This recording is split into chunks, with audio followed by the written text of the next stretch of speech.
Hello everyone, my name is Roman Cárdenas and I'm going to present the work entitled A Modeling and Simulation Platform for Space-Based Compartmental Modeling of Pandemic Spread. So let's start from the introduction. Current studies of COVID-19 include mathematical theory and methods for infectious disease dynamics. And one of the formal mathematical methods that is used the most is ordinary differential equations.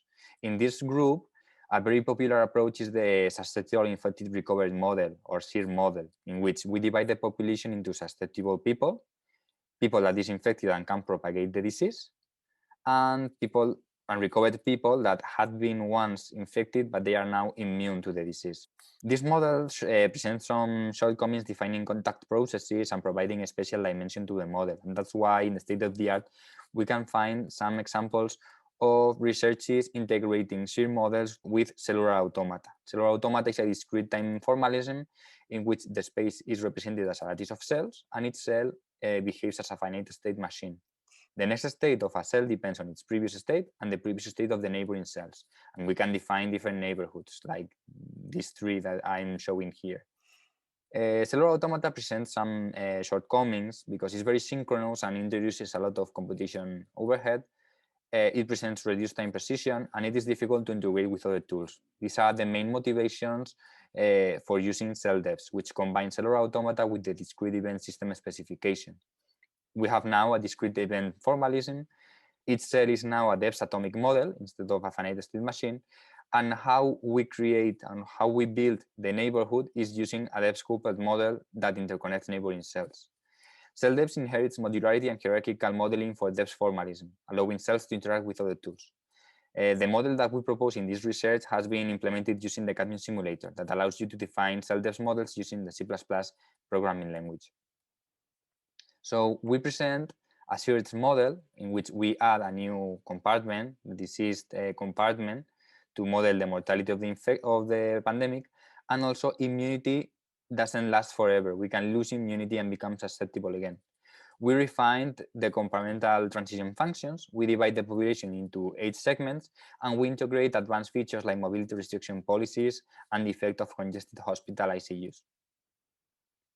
So at time t, the state of a cell is represented by this tuple. We have the population that lives in the cell, doesn't change with time, and the susceptible, infected, recovered, and diseased compartments.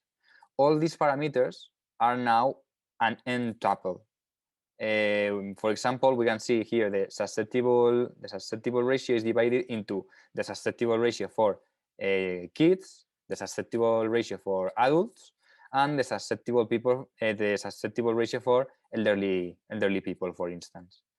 Every time we trigger the local competition function of a cell to compute the next state of the cell, we have to compute the new infections, the new diseases, the new recoveries, and the new immunity losses. And we update the cell state according to this equation. So to model how mobility affects how the pandemic spreads, we have to take a look to the new infection equation that is shown here.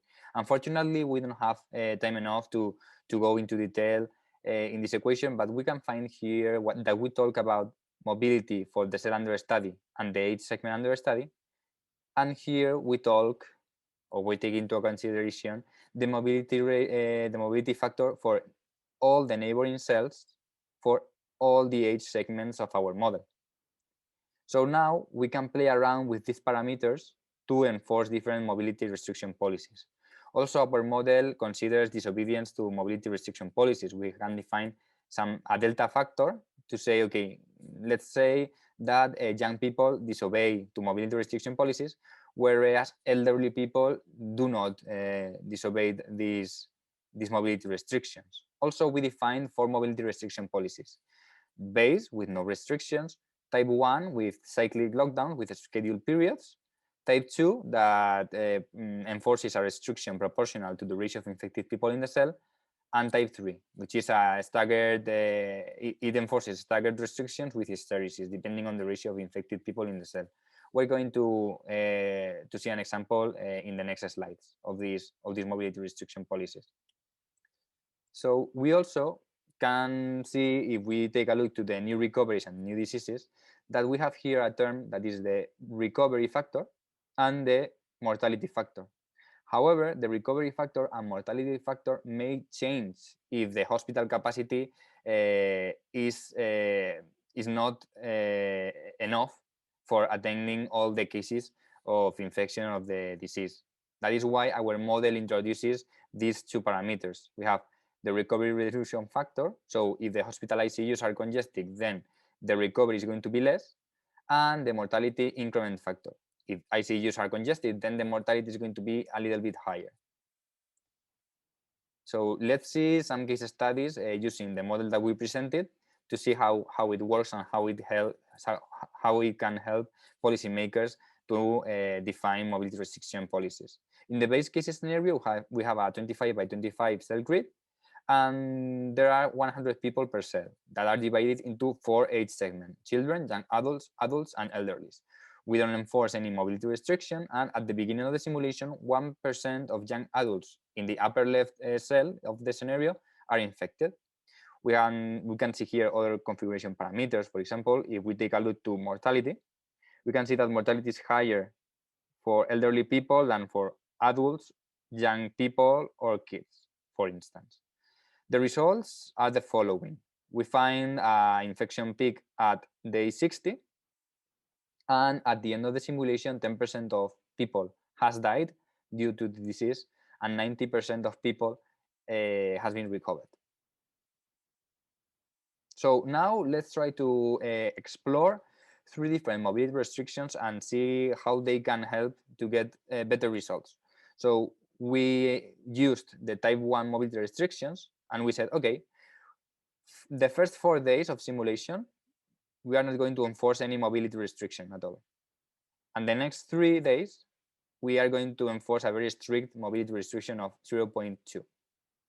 Then we go again other 4 days with no mobility restrictions, another 3 days of a mobility restriction of 0.2, and so on in a cycle.